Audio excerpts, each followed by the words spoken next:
À Bokanda, département de la région d'Unzi, c'est une cérémonie de prise d'armes qui a constitué la commémoration des 60 ans de souveraineté de la Côte d'Ivoire.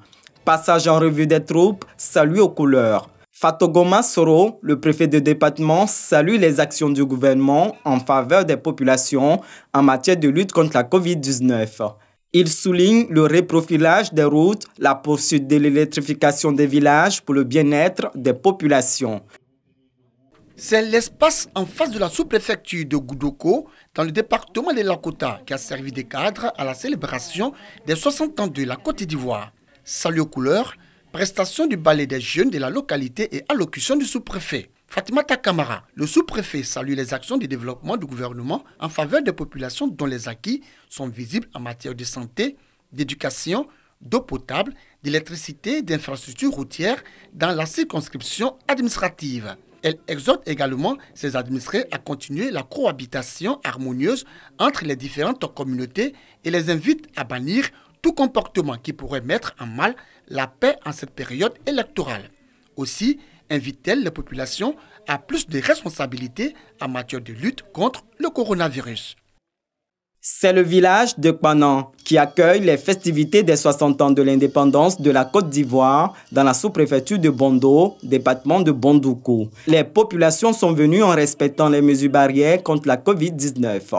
Lassina Sekongo, sous-préfet de la localité, salue les actions de développement initiées par le gouvernement au profit de sa circonscription administrative et l'implication de certains cadres dans la lutte contre le coronavirus à travers notamment des dons de kits sanitaires aux populations. Il exhorte le peuple de Bondo à intégrer les mesures barrières à ses habitudes. Le sous-préfet exhorte également les populations de Bondo à cultiver le vivre ensemble. La commémoration du 60e anniversaire de la Côte d'Ivoire célébrée dans la sobriété à Séguéla, du fait de la maladie à coronavirus. Après la prise d'armes et le salut au drapeau, le préfet du département de Séguéla, préfet de la région du Ourodougou, Karim Diarasouba, a insisté dans son adresse sur le respect des mesures barrières dans le cadre de la lutte contre la COVID-19. L'autorité préfectorale qui avait à ses côtés les cadres de la région a invité les populations à recourir au dialogue pour le règlement des différends et à préserver le climat de paix au cours de l'élection présidentielle du 31 octobre prochain. La tradition de célébration de la fête nationale a été respectée à Teini, département de la région du Bonkani. Juste une cérémonie de prise d'armes dirigée par le préfet Simplice Guezro. À ses côtés, les autorités administratives, dont le maire Yaya Kamara et toutes les forces vives de la localité. Dans son adresse, le préfet a insisté sur la nécessité du respect des mesures barrières pour freiner la propagation de la COVID-19. Autre point fort de son allocution, l'appel à la cohésion sociale et à la pleine participation des populations aux différentes étapes du processus électoral dans un climat apaisé.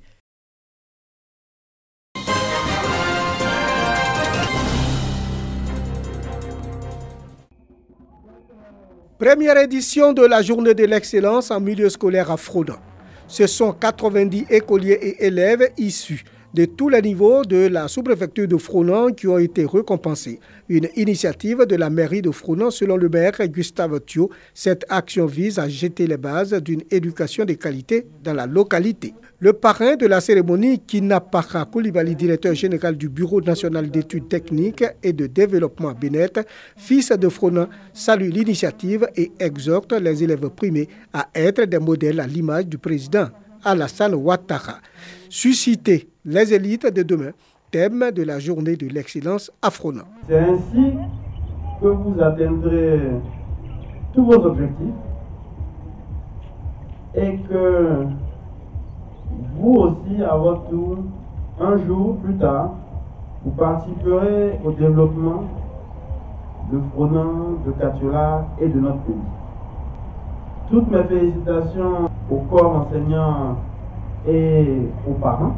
Après une sensibilisation sur la COVID-19, les meilleurs élèves ont reçu des kits scolaires, des dons en nature et en numéraire. C'était en présence des partenaires du système éducatif qui ont tenu à exprimer leur soutien à la mairie de Fronan qui célèbre ainsi l'excellence.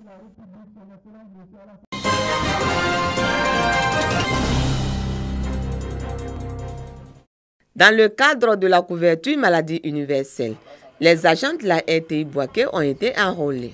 Dans l'ordre et la discipline qu'on leur connaît, les agents et leurs familles se sont prêtés à cet exercice. La couverture maladie universelle, c'est la qualité de soins à coût réduit dans les établissements sanitaires de performance. Pour la sécurité sociale des agents et l'accès aux produits pharmaceutiques, la couverture maladie universelle est un gain. Aujourd'hui, on a eu la chance qu'eux-mêmes se sont déplacés sur le site de RTI Bouaké. On dit merci à notre direction de RTI Bouaké qui a favorisé l'événement et surtout aussi la disponibilité des agents. Tous ceux qui sont venus, on leur dit merci. Et ceux qui n'ont pas encore fait, de le faire parce que c'est primordial pour notre avenir et l'avenir de nos enfants. Vraiment, c'est une bonne initiative. Et donc, je profite pour dire merci au gouvernement qui a initié cette idée. Cette idée est louable.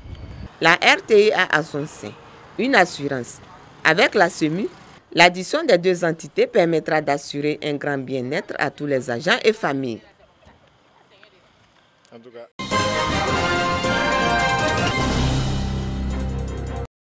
Mis en œuvre depuis 2017, le projet Children Protection in Cacao Plantation ou encore le projet de lutte contre le travail des enfants dans la cacaoculture a pris fin le 31 mai 2020. Cette initiative est de Save the Children International dans la région de la Nawa.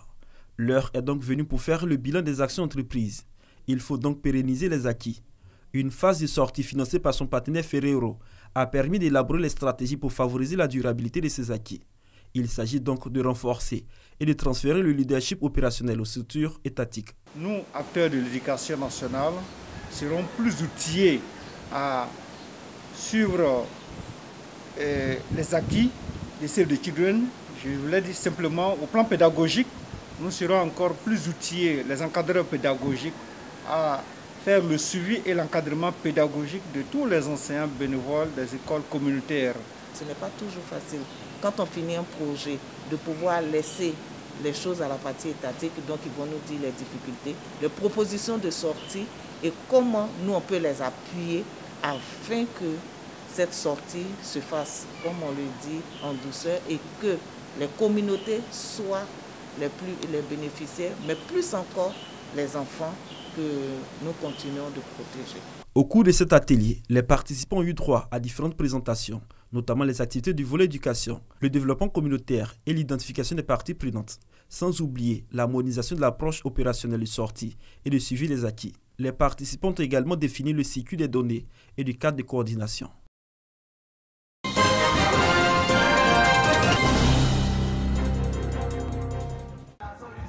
Entre la mairie et le centre culturel Alassane Ouattara de Béoumi se dresse une stèle de plus de 3 mètres. Une stèle représentée par 2 hommes qui tiennent la carte du département de Béoumi et une colombe. Autour d'eux, 2 enfants symbolisant la paix retrouvée entre les différentes communautés de la ville.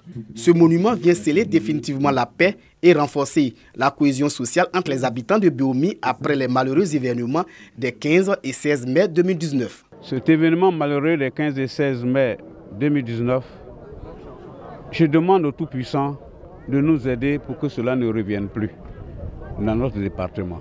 La paix est revenue à Béoumi, définitivement, puisque les hommes religieux ont prié pour la paix, ils ont prié pour les morts.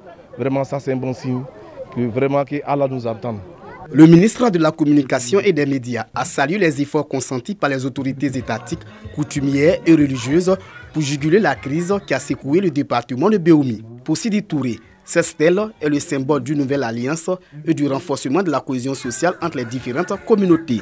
Il a été convenu de matérialiser cet événement à travers une stèle qui marquerait à jamais les mémoires pour que plus jamais effectivement ce malheureux événement ne se reproduise à Béoumi ici, mais aussi dans le reste de la Côte d'Ivoire. Nous pensons que si nous gagnons la paix définitive ici à Béoumi, nous sommes certains que la Côte d'Ivoire va gagner la paix sur tout son territoire.